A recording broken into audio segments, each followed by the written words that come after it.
Stock Analysis provides a top 50 strong buy stocks on their website.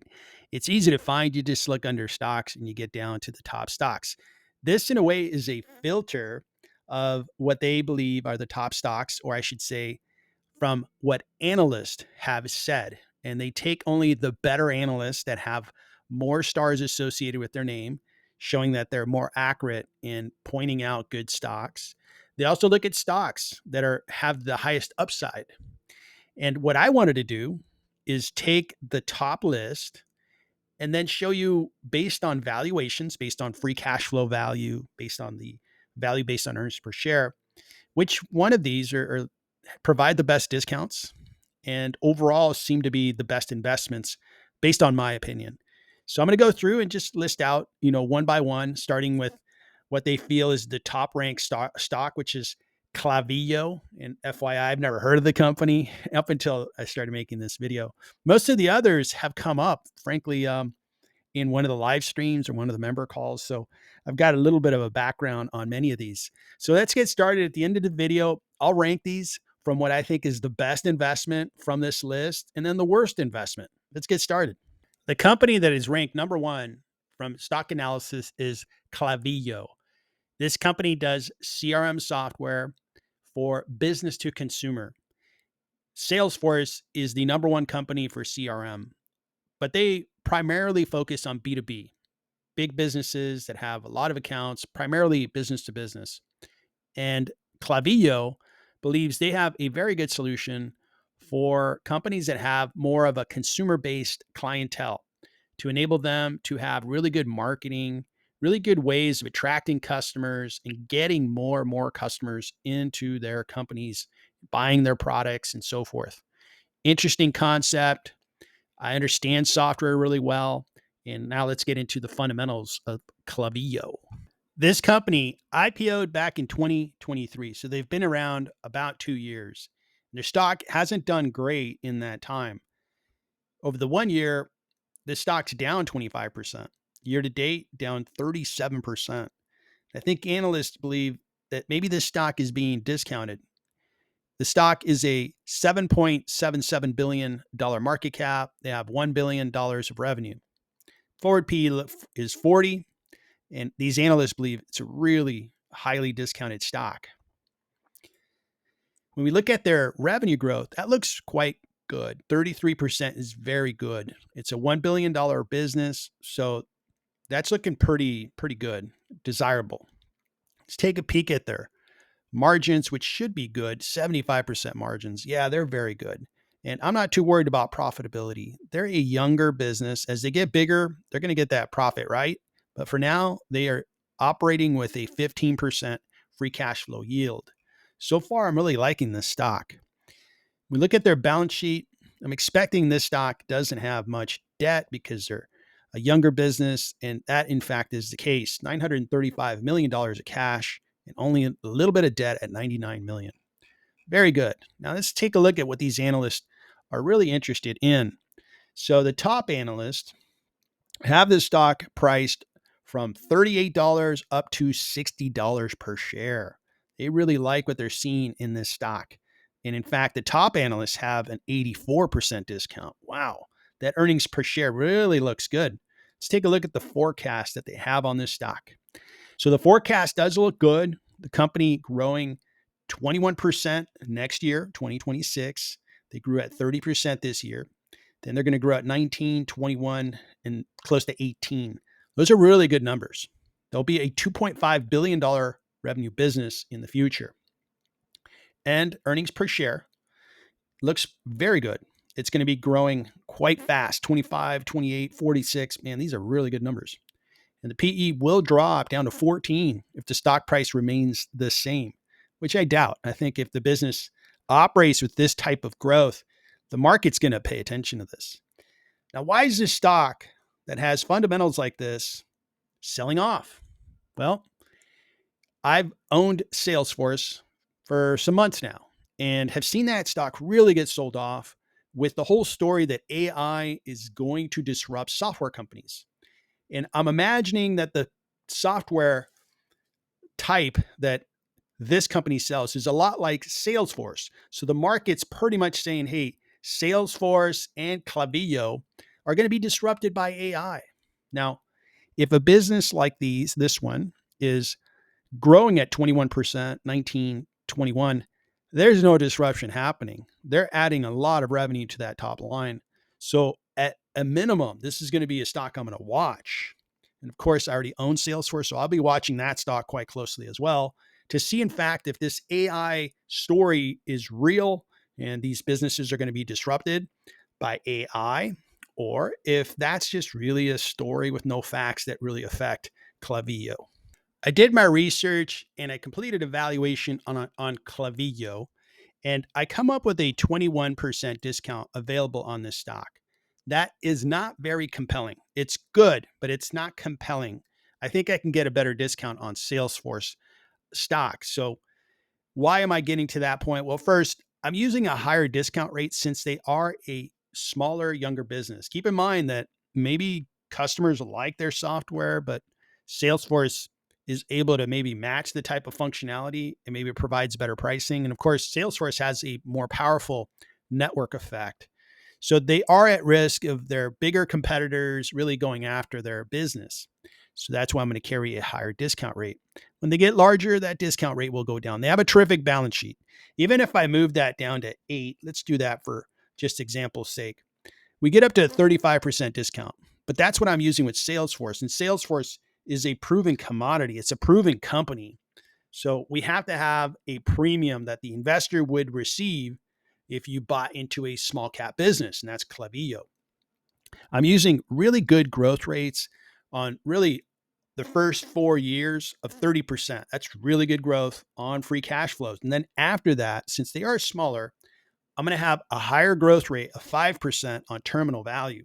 So I'm giving Klaviyo really good numbers because I was really impressed with their business. They have more cash than debt, but even when we do that, we're getting a 20% discount on a really good business. But maybe the market was right. It's been selling the stock off. It does have some concerns that maybe AI is really going to change this industry around. We don't know where Klaviyo is going to land. When we look at earnings per share, they're not profitable this year, but will be profitable next year. And I gave them a good PE ratio of 36 with very good growth rate. They're expecting to grow really nicely. They get to a 23% discount. So I'm not quite with the analysts who are discounting this stock by like 84%. Not there with them. I did the numbers and this is what I'm coming up with.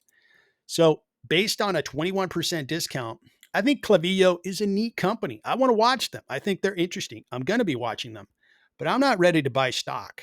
I'd like to get to another earnings report, see how well they're doing. And I'd like this whole AI story to somewhat either get proven or proven to be wrong. Next company listed, IAC. And this is a communications company that 30 years ago was probably thriving with publications like People Magazine, Southern Living. This business, again, when magazines were a popular thing, was probably doing quite well. But nowadays, I think the whole market and the way people want to consume content has moved away from companies like IAC. But for some reason, analysts really like this business. Let me take a look at the fundamentals and see if I could arrive at conclusions that either agree with these analysts or maybe are opposite to what they're thinking. The 5-year trend for IAC is really, really bad. The stock's down 48.68%, and it was really sold off in 2021, and it pretty much stayed at a very low stock price. Over the 1 year, it's continued to go down 18%. Year to date, it's down 2.26%. This business is a $2.77 billion market cap business, and the revenues are actually higher than the market cap, showing that the market just doesn't give them any premium. It's pretty much, it knows this is a legacy business. This is a business that really did well in the past, but may not do very well in the future. Forward P is 25. Analysts altogether believe it's discounted by 43%. Looking at their fundamentals, they had a couple rough years in 23 and 24. And it looks like the trailing 12 months is looking better. But when I go and I expand, I think it's just the compares that have gotten better because they have been losing revenue month after month after month. That does not look good to me at all. The strength of their product or their services is really determined by how many new customers they get, existing customers willing to buy more of the product, the company being able to raise prices and get more revenue for the product that they sell. And what I'm seeing is the opposite to what I want to see. I want to see revenue growth, not contractions. So IAC does provide communication services. Their free cash flow does exist, but it hasn't been consistent. Don't like that. This is a mature business. These guys should be able to establish a good, consistent cash flow, and that's not the case. They do have good margins at the top line, but when we get down to the bottom, they're not making money. And again, this is a mature business. It's not a young business that we can give them some time because they need to get their scale in order, but that's not the case here. The free cash flow margin looks really bad as well. So I'm a little surprised that the analysts were really positive on this stock. Let's take a peek at their balance sheet and see what kind of debt level they have. Not too bad. They have 1.44 billion of debt, but they have 1.09 billion dollars of cash. That's not bad. That's not bad at all. Debt to EBITDA is actually 4, above my 3 that I like to have. And that's just because their EBITDA is so darn low. So just another metric that is not looking good. I'm curious to see now, what are these analysts thinking? What do they think this stock is worth? Well, the top analysts believe that this stock is discounted by 53%, and their price targets range from $39 up to $77 per share. That is interesting that they are going out on a limb with a company in a business like this. When we look at their forecast, the good news is the revenues aren't going to go down any further, but they're not going to grow either. They are going to grow their profits. That does look good. For next year, their profits are going to basically double. That does look rather interesting. And their PE ratio is going to go up and down over the next couple of years. So a business like IAC is not a business that I want to really be an owner. I like to buy into a business high level, qualitatively, and I don't want to buy a business that really is a magazine business, is a print oriented business. Those businesses are behind us. They belong in a museum. And not a lot of people are going to pay a subscription to get magazines delivered to their homes because everybody can get information real time. And if anything, we have excessive information available to us. And society's moved on to things like TikTok videos, short form videos, and so forth. So IAC is actually going to be a stock that I don't do a valuation on. It's just going to be a waste of time for me. And I'd probably have to price them quite low. To me, this is a complete sell and a pass overall. This is probably going to be one of the worst stocks that I'm going to rank. The second company is Blue Owl. And to tell you about this company, I just want to play a video that they put on their website. It does a really good job of explaining what they do and how they're different. The investment business has changed dramatically over the last several decades, and that evolution has made private markets a far more important part of the capital market system in the U.S. There's been a big shift away from traditional financing solutions like the big banks, and firms have had to adapt to private capital markets. What's amazing is that the private markets can effectively compete with the banks in terms of scale and the size of deals they can get done. The alternatives industry is now a multi-trillion-dollar industry, and Blue Owl is playing a critical role in this growing ecosystem. We use our focused expertise and specialized products to create unique opportunities for our investors. We truly have the vision and discipline to create the exception. At its heart, our business model is about stability, predictability, and growth. And we do that in our core areas of real estate, credit, and GP strategic capital. We have a set of solutions that none of our peers can replicate. We can help companies finance their acquisitions, we can help companies with their capital needs, and we can help companies unlock value from the real estate on their balance sheet. Blue Owl's business model is designed for enduring stability, regardless of what's happening in the economy. We can generate great risk-adjusted returns for our investors. Unlike other alternative firms, we focus on downside protection and principal preservation. That's paramount to what we do. Blue Owl is a $25 billion market cap company. Over the last year, the business is down 17.41% looking at their stock.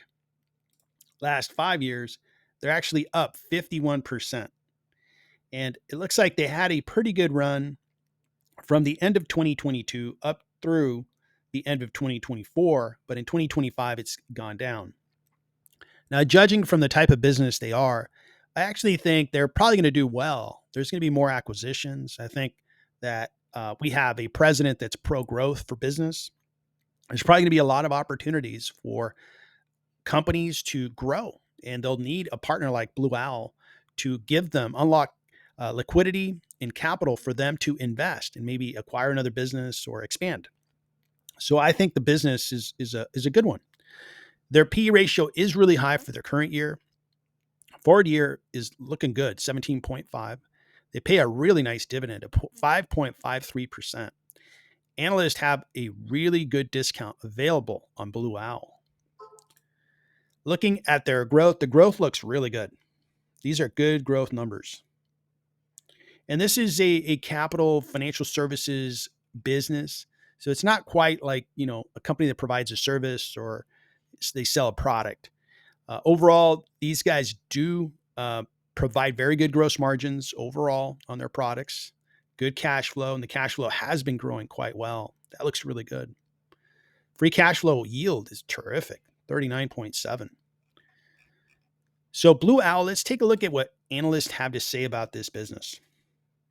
The top analysts on Blue Owl have price targets from $18 up to $28. So all price targets are above their current stock price, combining for a 44.8% discount. Looking at their forecast, they're going to continue to grow. That growth looks really good, very good.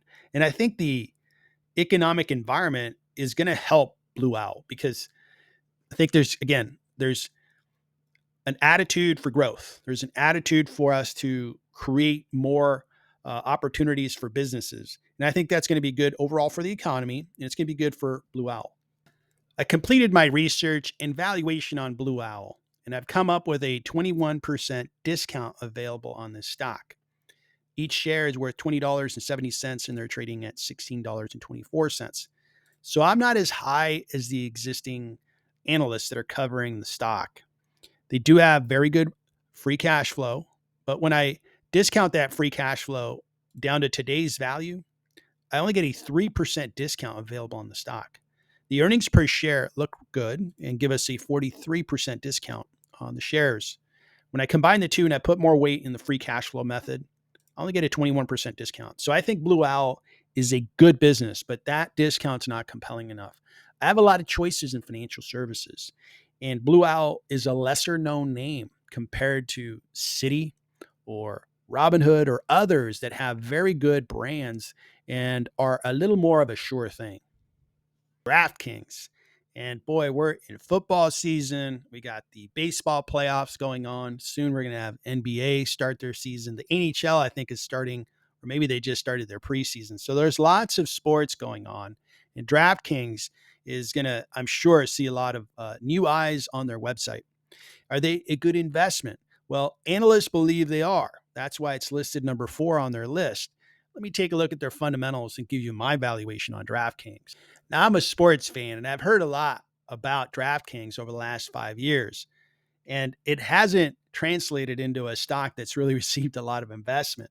The stock's down 44.54% over the last 5 years. The 1 year down 6%, year to date down roughly 5%. So it hasn't been a winning recipe in this stock. The market cap $17.5 billion, revenue of $5.4 billion. The forward PE, looks like they're losing some money this year. It's 45. Analysts are really positive on DraftKings. I'm going to be curious to see why. When we look at their revenue growth, that does look good. Very good revenue growth. So I could see why people like that revenue growth. Let's take a look at their margins and free cash flow generation. Free cash flow, they had been burning cash, but now they're producing positive cash flow. That looks good. And gross margins, wow, that's a surprise. They don't make a lot of margin on their business. 43% is low compared to other companies that are online providing a service. So 43% is quite high. Operating margins are in the negative, so are profit margins. The free cash flow yield is decent. But again, I'm expecting better numbers if these analysts are saying, wow, this is going to be a huge success. Looking at the balance sheet, how much debt are we dealing with over at DraftKings? Not too much. 1.9 billion in debt, but they have 1.26 billion in cash. So that's pretty good. Debt to EBITDA, there isn't one because they don't have enough EBITDA. I don't think the calculation could be made. But just looking at their market cap and how much debt we're dealing with, I'm not too concerned about the debt level. Now let's take a look and see what these analysts are really, really liking. Now, the top analysts have price targets from 43 up to 60, and the stock is trading at $37.37. So it's close to a 53% discount on DraftKings. Wow, it's a good discount. When we go to the growth, they're going to continue to grow. I don't doubt that. I think they're probably going to grow at that rate, and their profits are really going to expand. Is that going to add up to a discount that matches what these analysts are thinking? Well, I'll show that to you in a minute. Before I move to that, I wanted to just make a point that betting is now being covered by the likes of Robinhood that sells contracts. They're calling it a prediction market. They're saying, hey, people are buying contracts. For example, the Yankees are playing the Toronto Blue Jays. Somebody could buy a contract on Robinhood and, favoring one team or the other. And if that team wins, they win money. Or if the team loses, they lose money. And other companies are doing the same thing. So there's going to be more competitors in this market grabbing some of this market share. So that is one thing that I would point out is a risk factor for DraftKings. I've done evaluation for DraftKings and I've come up with a 13% discount available on DraftKings stock. When I look at the value of DraftKings based on their cash flows, I only get a 6% discount, but the earnings per share does provide a higher discount. But I'm nowhere near what analysts are putting out there. I'm at a 13% discount, which is not that great. I could find better discounts in the market right now. And this one here would probably not get any of my capital. The next company is Tradeweb. And Tradeweb focuses on having clients that are institutional clients or clients that are in the wholesale market using their platform. Maybe some corporates are issuing out treasuries, debt, or maybe advisory firms that want to use their platform so that their advisors could work with their clients using their platform. So this is most definitely a business that's probably in demand because just stocks are up in value. There's a lot more activity. When there's a bull market, it seems like investors are just more active, both on the institutional side as well as on the retail side. Over the last 5 years, Tradeweb is up 87%, but the last year hasn't been all that great. It's down 13%, which is interesting because the market is doing great. So why the sell-off? Market cap, $26 billion, revenue, $1.93 billion. Their PE is 42.4, forward PE of 30.4. They pay a small dividend. And analysts think there's a good discount available of 34%. Looking at their revenues, very good revenue growth at 28% for the trailing 12 months. This firm is really getting more clients, higher volumes of use of their technologies and their platform. Free cash flow is growing really nicely. That cash flow growth rate looks really good to me. And their profit margins look great. And their operating margin looks terrific. So those things do look really, really good. Looking at what analysts are liking, the top analysts believe the price targets go from $125 per share up to $212. That's a pretty high valuation. Overall discount of 36% on this stock. They expect that they're going to continue to grow. The growth looks really good. So I have to hand it to these analysts. They have picked stocks that are expected to grow quite nicely and have better days ahead. And the earnings per share are growing nicely as well. I completed a valuation on Tradeweb, and I've come up with a 22% discount. And most of their value that I see is in their cash flows. The cash flows look quite good for this business, but the earnings per share are not that great. 22% is a good discount, but not a great discount. And I'm not all that familiar with Tradeweb. So this one here is a good watch stock, but the 22% discount is not compelling. On a stock that I'm not familiar with, maybe is an up and coming company, I'm looking for a 40-50% discount because I want to buy at the right time so I could see my capital really go up in price and value. The next company they have listed is Pnterest, and I'm sure you've heard of Pnterest. And I'm an investor in Pnterest, so I would agree that it's a really good opportunity. I've been buying into the stock. Let's take a look at the fundamentals and see what analysts are thinking about Pnterest, and I'll also share with you how I value this particular company. Pnterest competes with Facebook, Instagram for eyeballs. And the last 5 years, this stock has not done well. It's down 27%. Over the 1 year, it's not done well either, down almost 4%. And year to date, it's up 10%. The stock has been selling off more recently. The market cap is $21 billion. Revenue, almost $4 billion.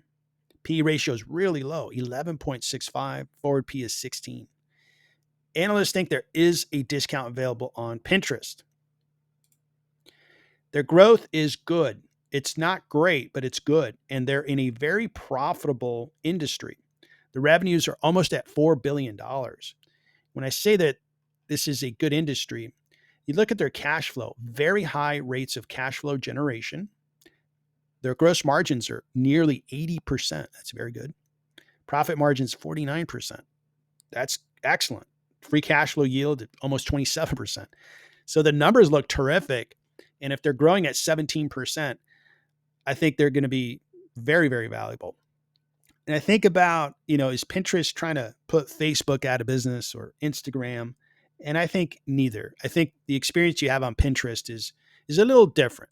It's probably more like Instagram, but it kind of brings different experiences there. And I think it could be a really nice acquisition target for a larger business that sees this as a small cap that can give them access to a very profitable business that is online providing content. Moving on, they have a terrific balance sheet. Let's get to the forecast and see what analysts are thinking on Pnterest.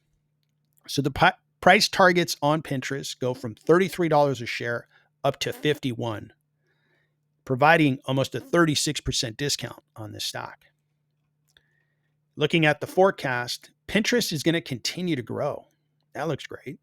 We know they're making a lot of money. And if they just grow their business, that just means they're going to make far more money. And their earnings per share is going to expand. If the stock price stays where it's at, it's going to have a single-digit PE, which doesn't make sense. It's a growing, profitable business. And again, these guys are going to be acquired, in my opinion, because there's just too much value here to ignore.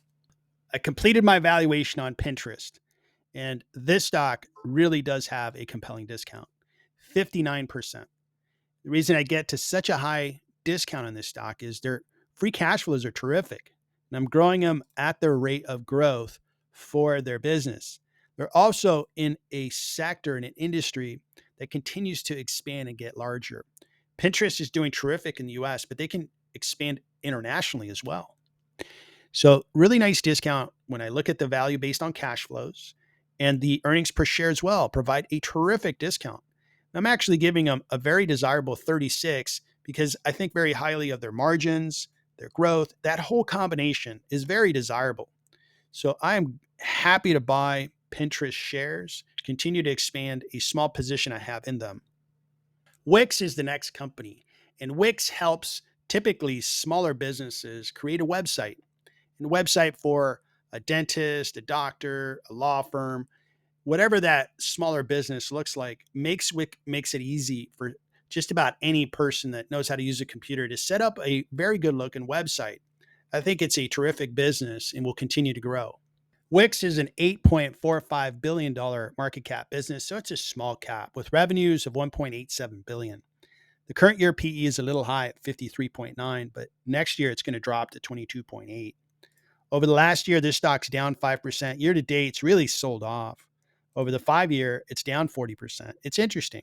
I think the AI story is also putting a cloud over Wix that, hey, they're an easy to use platform for businesses to create websites, but maybe AI is going to eliminate the need for a Wix.com.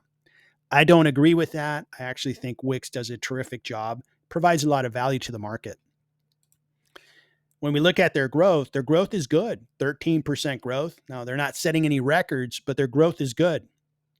When you combine that with really good free cash flow that's been growing over time, good gross margins that are growing over time, and really nice overall free cash flow yields and a profit margin that is growing, this is a really nice combination in a software developer that sells to these smaller businesses.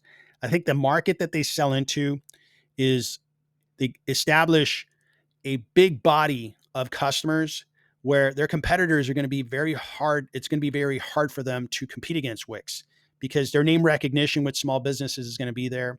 And I think that's going to be one of the strengths that they have going forward. I completed evaluation on Wix and I've come up with an attractive discount of 49% when I take both the free cash flow value that I have for Wix as well as the value based on earnings per share. I agree with the analysts that have this stock discounted in the mid 30s, but I also see that there is a really nice discount when you look at their cash flows. This company cash flows very, very well. This is a compelling discount, which is why I own Wix stock and I continue to buy shares. I dollar cost average into my investments and believe that Wix is a really nice pickup for me in 2025. Flutter provides different businesses that take bets, whether you're betting on FanDuel, on football, or horse racing. They have a variety of properties that operate in the online gambling arena. Flutter over the last 5 years is up 62%. And over the last year, it's up 10%. And year to date, it's actually down a little bit. It's a $47 billion market cap with revenues nearly at $15 billion. The current year PE is really high, but next year it's supposed to drop to 27.5. Analysts think it's discounted by 31%, and they think it's a strong buy.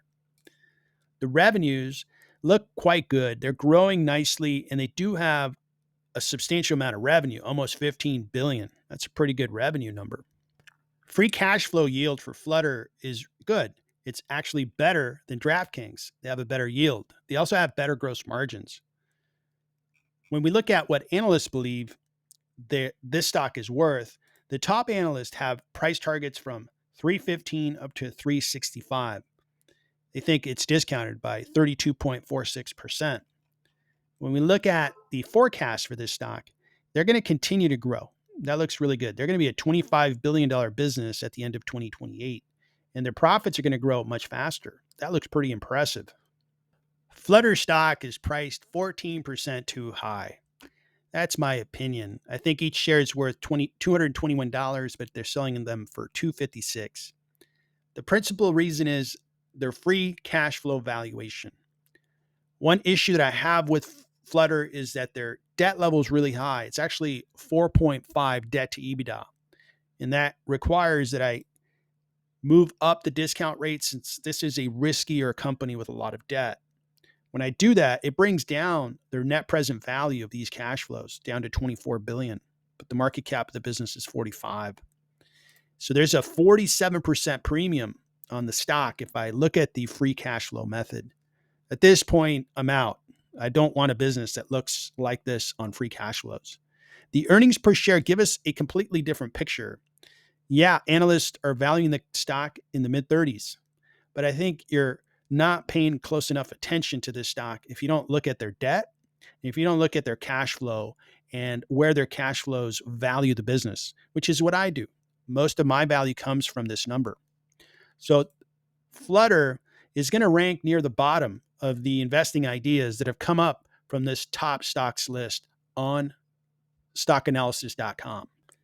The next company is Magnite, which is an advertising agency that helps buyers and sellers of media online. And most definitely, this is something that businesses need. But this company, as I'll show in a little bit, doesn't have great margins overall, which limits their value. Analysts really like this stock, so let's take a close look. Magnite is up 70% over the 1 year, and year to date it's up 27.5. This is a successful stock if an investor had bought it either at the beginning of the year or 12 months ago. This is a small cap, 2.89 billion, revenues 685 million. The current PE ratio is 71, but dropping to 20.4. Analysts think it's discounted by 26.85%, and it's a strong buy. We look at their revenue growth, it doesn't look sensational. 5.5% is not incredible. It's just okay, and it's probably below okay. So why aren't they growing? That is not really floating my boat. Free cash flow looks okay, but they haven't grown it much over the last couple of years. In fact, if you go from last year to the trailing 12 months, it's actually going down a bit.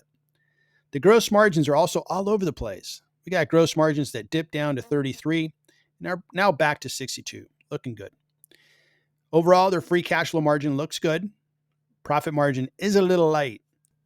Now, a problem I've run into with this stock is that their debt to EBITDA ratio is too high. It's 4.42, well above the 3 that I have as a limit. The bad balance sheet, the very low growth, that combination just leads me to really disqualify this stock. I wouldn't invest in this stock. I'd like to see their balance sheet get better. I'd like to see this stock grow faster. I think there's lots of options for companies that are growing faster, that have better, more consistent numbers. And this one here just doesn't qualify into my portfolio, and I'm going to rank this stock quite low. UnitedHealth as a top 10 company that they believe is priced really well. This is the biggest cap that they put on that list, and I agree with them. I think UnitedHealth is a terrific business to consider. Over a long period of time, UnitedHealth has certainly rewarded investors, but over the last year, things have gotten really rough with their stock price. But the stock is up more than 50% over the last 2 months. It's a big cap, 326 billion, revenues are 422 billion. PE is really low at 15, forward P of 22, and they do pay a dividend of 2.45. Analysts think it's a buy, and here is their discount. The stories of UnitedHealth have been quite negative, and they're factual. CEO got murdered, another CEO resigned, the government is investigating UnitedHealth. But I think for the most part, this business is doing quite well. The revenue growth is there, and it's been there for decades. These guys just grow. They grow their top line. They grow their ability to generate cash flow. They generate their profitability. And I'm curious to see how analysts view this company. The top analysts have price targets from $300 per share up to $675. I personally think this stock's going to get back to $600 a share, which is where the stock was trading a year and a half ago. When we look at their price targets combined, they believe it's a 27% discount stock, and that's after the stock has recovered and is up about 50% over the last 2 months. The forecast is for UnitedHealth to continue to grow, just get bigger, and be a $500 billion revenue company in 2028. And they make lots of cash, lots of profit. Their PEs are going to drop, but I think their stock price is going to rise, and they'll probably trade with a PE in the mid-20s. The top analyst had a discount on UnitedHealth of 27%, and so do I. When I look at the value of UnitedHealth by looking at a discounted free cash flow forecast, as well as a discounted earnings per share forecast, I get to 27% as the discount.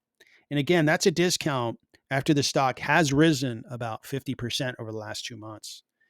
This is a big cap, well-known business, and I think it's really set its trajectory to go back to the stock prices where it was trading a year and a half ago. And I think it's going to be a terrific investment for me. I'm an investor in UnitedHealth, and this is one of my big positions that I'm taking as we near the end of 2025. Gitlab is the next company. They have a nice video on their website that tells us about the company. Let's watch that to get familiar with this particular business.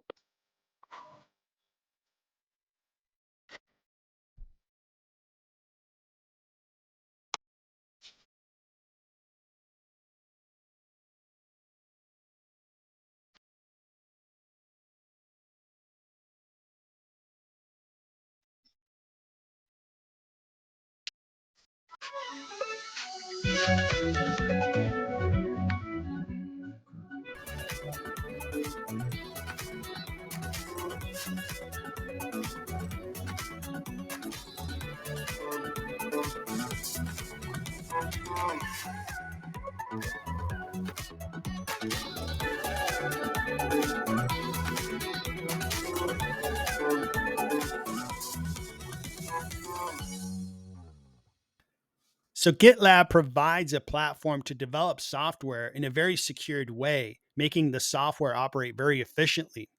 The stock hasn't done all that well. It's down 41% over the 5-year. The 1 year, it's down 8%. Year to date, it's down 19%. Wow. Analysts think this is a buy and it's discounted. This is a small cap, 7.59. Forward P is going to be 51.85.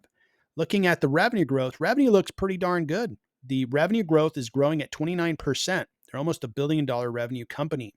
They have very good margins, very good free cash flow generation, that they just started producing free cash flow, but their margins are 88.5%. Those are terrific. At that gross margin rate, they should be able to really bring down a lot of that margin into profit margin and free cash flow as they get larger. Let's see what analysts are thinking about this stock. The top analysts believe the price targets ought to be from $45 up to $76 per share, offering a 26% discount on a very good growing business that's going to continue to grow and get quite substantial, $1.6 billion of revenue in really the end of 2028. Their fiscal year ends January 31st.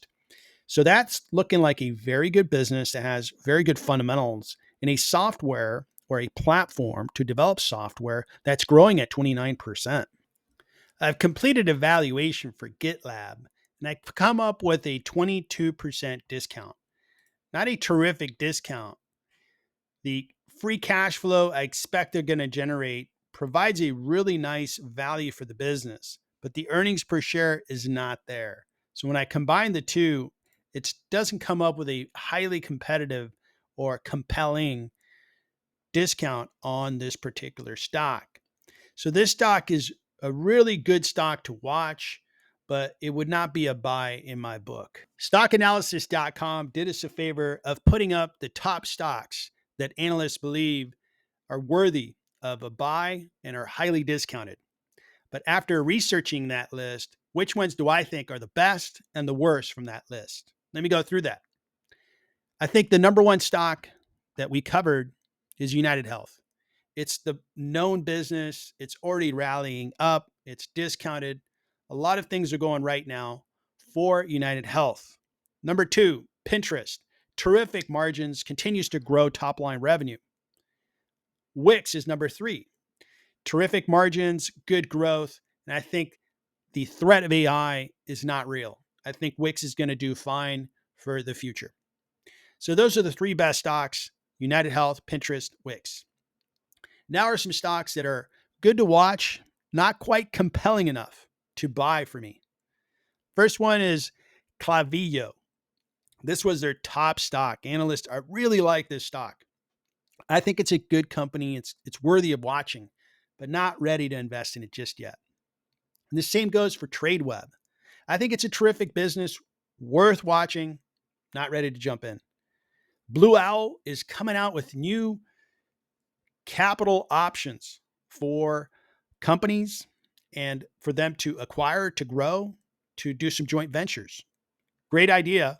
I'd like to see more before I jump into that stock. So it's a good watch stock.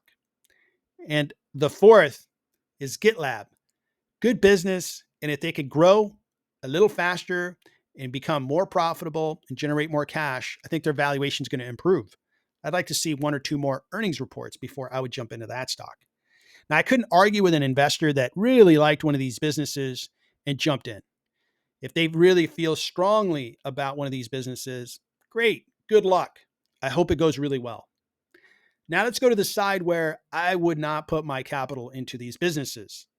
First, DraftKings, I think, is a good business, but not a great business. And I would not invest in it, and I'm going to watch it.